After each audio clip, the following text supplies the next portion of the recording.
Welcome into today's baseball report brought to you by Houndstooth, where we take a chance to digest the news yesterday coming out that Eric Hosmer was discussing a contract with the Royals. Now, that itself shouldn't come as a big surprise, and the fact that Ken Rosenthal mentioned it in both his longer piece, and you heard earlier today on the program that he had discussed it with Soren Petro as well. That itself is not surprising. The thing is, when these things start coming out publicly for the Royals, that usually means in the Dayton Moore era, they're happening. Alex Gordon said a couple times in an interview, yes, that they were discussing a long-term deal. It eventually happened. Danny Duffy had said in an interview, yeah, they were discussing a long-term deal. Eventually it happened. The guys you haven't heard them say, or at least publicly announced in some way, even if they're not giving details that it's happening, those are the ones that traditionally haven't happened for the Royals. Now, here's the thing I'll warn. Having Eric Hosmer in Kansas City, that sounds great. I don't blame people for wanting him to be around here. He is a good visual presence for the media too. He does a nice job talking to the people of Kansas City. He's a great representative of the team. All those things are at play. And his numbers aren't bad. He's a Gold Glove first baseman. You can't deny that. I know some people will say, well, some of the outside metrics suggest that he's not as good as some other guys. He's a Gold Glove first baseman. I don't think anyone's denying that. He's got good glove work over there. He does a nice job, and you don't have to worry about him over there, more importantly. And offensively, he went from 18 home runs to 25 last year. He's had decent RBI years. He's had decent batting average and OPS years. But the problem is, if you give him a deal of the length he wants, now the report where he said he wants 10, I don't think there's a world he gets 10. And I'll warn you, there's very few deals ever that work out that you give a guy 10 years.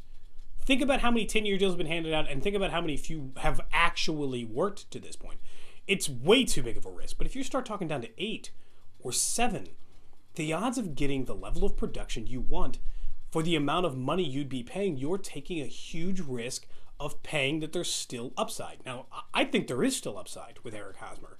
But if there isn't, if what he was last year is his peak, or 2 years ago is as good as he'll be from here on out, you are grossly overpaying for that amount of production. It doesn't mean it's impossible. And I think, again, there's growth. It's the amount of years you start talking about that can put you behind. You know, ask the Twins with Joe Mauer, right after they got their new stadium and their new television deal, they gave Joe Mauer that money because he was the hometown kid, face of the franchise, and it's put them behind. Joey Votto's one where it actually worked for at least a little while and has continued to work for this time. But what happens when he falls off at the back end of that deal? You see with a lot of guys' deals, including Miguel Cabrera and Alex Rodriguez's, and there are people that have a hard time, and not just because of the type of person or player, just Father Time wins. And Eric Hosmer, if you're talking a 6-year deal, you're talking about paying him 27 to 33, 28 to... Then you're in the wheelhouse. Then at the back end of that deal, are you probably getting $18 to $22 million worth of production? Odds are you aren't. But it's not as big of a deal because you got all those prime years of above the pay you get. If you can get that deal down to 6 years, I'm listening. But anything over a certain amount, the risk becomes so great, I'm not sure that it makes perfect sense for the Royals, considering some of the other money they have locked up. And here's the thing, too. It's what can you get? If you're willing to give Eric Hosmer $150 million, it's what can you get for $150 million? As the answer is, I don't know. Encarnacion signed the only part of his contract before the option is 3 years for $60 million. Okay, so for $150 million, you can get Encarnacion. You've now completely replaced and actually done slightly better than Eric Hosmer's bat. So you're above that line already. Now, you have $90 more million to spend. How about Mike Moustakas on a $60 or $70 million deal? Now, you still have $30 million to spend.